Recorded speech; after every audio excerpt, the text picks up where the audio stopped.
Bisnis prostitusi anak di Jambi kembali terungkap. Mirisnya, anak-anak yang diperdagangkan berumur 13-15 tahun.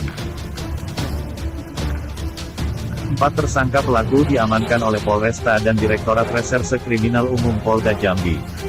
Mereka adalah S alias K 52 tahun, warga kota Jakarta, R 36 tahun, warga kota Jambi, V 19 tahun, warga kota Jambi, dan ARS 15 tahun, warga kota Jambi. Assalamualaikum warahmatullahi wabarakatuh. Saya Naila Haryanti Putri dari kelas 11 MIPA 4. Saya ingin membahas kasus pelanggaran HAM, yaitu kasus perdagangan anak di Jambi. Kasus perdagangan anak dibongkar polisi setelah adanya laporan warga yang mengalami kehilangan anaknya pada 24 Desember 2021 lalu. Polisi menggelar konferensi pers setelah membongkar kasus perdagangan yang melibatkan anak di bawah umur. Berawal dari laporan itu, polisi kemudian menangkap 4 tersangka, yaitu S.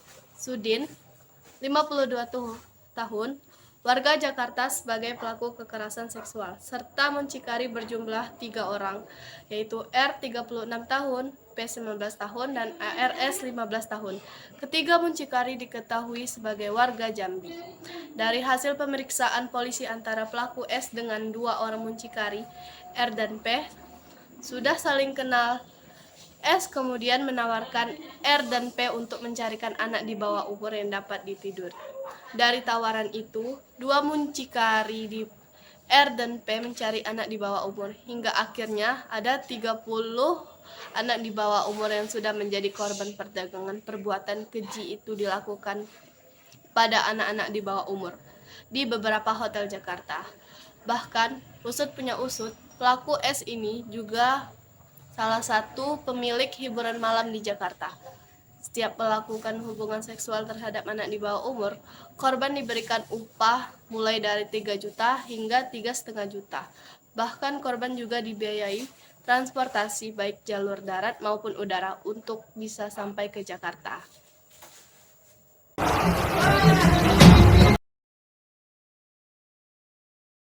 Pada kejadian pertama, Sabtu 4 Desember 2021, pelaku ARS membawa korban A dan D ke Jakarta dengan bus. Sudin mengirimkan uang kepada ARS senilai 3 juta untuk biaya keberangkatannya. Pada Minggu 2021 pagi, ARS bersama korban langsung menuju ke Hotel Al Sedayu Kelapa Gading, Jakarta Utara. Mereka menemui orang bernama Sudin. Di sana korban disuruh untuk berhubungan badan dengan Sudin. Sudin memberikan uang 3,5 juta untuk setiap korbannya. Kepada ARS, Sudin memberikan uang senilai 1 juta sebagai upah dan 2 juta untuk biaya transportasi pulang. Para korban kemudian diberikan upah antara 3 hingga 3,5 juta serta transportasi dari Jambi menuju Jakarta setelah diperkosa. Kejadian kedua, Minggu 12 Desember 2021, tersangka P membawa 2 korban ke Jakarta menggunakan pesawat Lion Air. Sudin memberikan uang pada P sebanyak 3 juta untuk biaya transportasi berangkat ke Jakarta. Pada Minggu siang, mereka tiba di hotel yang sama untuk menyerahkan C dan A kepada Sudin untuk diperkosa. Sudin memberikan uang senilai 3,5 juta kepada masing-masing korban. Dia juga memberikan 1,5 juta sebagai upah dan 2,5 juta via transfer kepada P untuk biaya transportasi pulang ke Jambi. Dari hasil pemeriksaan, diketahui jika pelaku sudah melancarkan aksinya selama 1 tahun belakangan. Komisi Perlindungan Anak Indonesia atau KPAI mengungkap adanya bujuk rayu pelaku utama perdagangan 30 anak di Jambi. KPAI menyebutkan para korban diiming-imingi pelaku bisa dapat banyak uang dan membeli handphone baru. Jadi, ya rata-rata korban ini ditawari seperti nanti bisa beli handphone baru atau nanti juga bisa dapat banyak uang. Kata Komisioner KPAI Ai Mariati Soliha Jumat 11 Maret 2022. Korbannya masih bocah, mudah terperdaya oleh bujuk rayu pelaku. Ia menekankan peran keluarga penting untuk mencegah kejadian serupa.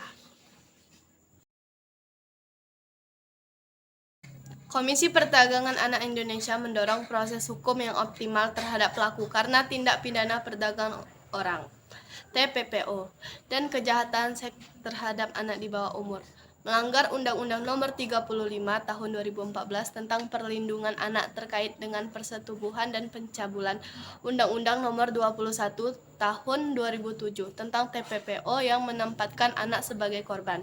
Selanjutnya, KPAI juga meminta polisi membongkar seluruh jaringan prostitusi anak tersebut. Jadi kalau ini masuk dalam tindak pidana perdagangan orang atau TPPO, maka tentu erat kaitannya dengan berbagai orang yang melakukannya. Di kasus ini ada juga pula kekerasan seksual yang dilakukan pelaku utamanya terhadap anak-anak di bawah umur yang ada di Jambi ini. Kata Mariati, ia menuntut agar pelaku kekerasan seksual terhadap anak dihukum seumur hidup sebab pelaku disebut telah melakukan berulang kali dan kepada anak di bawah umur. Saya rasa divonis penjara seumur hidup ya, karena korbannya banyak. Selain ini ada kasus TPPO yang paling bahayanya, yaitu pelaku yang melakukan kekerasan seksual. Lanjutnya, polisi telah menangkap dan menetapkan Sudin sebagai tersangka utama kasus perdagangan anak.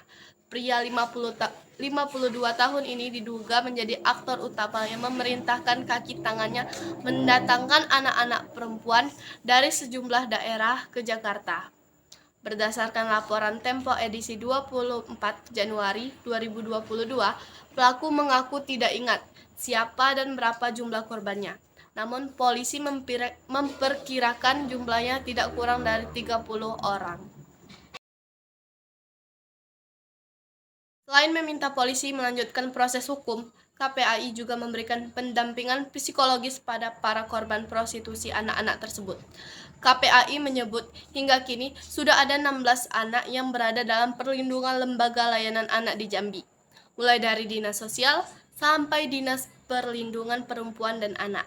TPPO 30 anak di Jambi hanyalah satu dari puluhan kasus yang dicatat oleh KPAI sepanjang tahun 2022. Dalam 3 bulan pertama tahun 2022 saja, KPAI menerima 25 pengaduan kasus tindak pidana perdagangan orang atau TPPO dan eksploitasi ekonomi serta seksual. KPAI juga telah menggelar audiens ke Kejaksaan Negeri sampai Komisi DPRD Jambi pada Maret 2022. Selain meminta polisi mengusut tuntas kasus ini, KPAI juga menyatakan sedang berupaya memastikan hak pendidikan anak korban terpenuhi. KPAI juga Lembaga Perlindungan Saksi dan Korban atau disingkat jadi LPSK melakukan langkah-langkah perlindungan saksi dan korban dalam pemenuhan hak serta pendampingan persidangan yang sedang anak korban jalani. Selain itu, KPAI juga meminta aparat penegak hukum menjamin persidangan berjalan sesuai aturan yang berlaku dengan menghasilkan hukuman maksimal pada pelaku, supaya ada efek jerah di masyarakat, serta mendorong anak korban mendapatkan hak restitusi atau ganti rugi atas peristiwa yang dialaminya. Pungkas Mariati.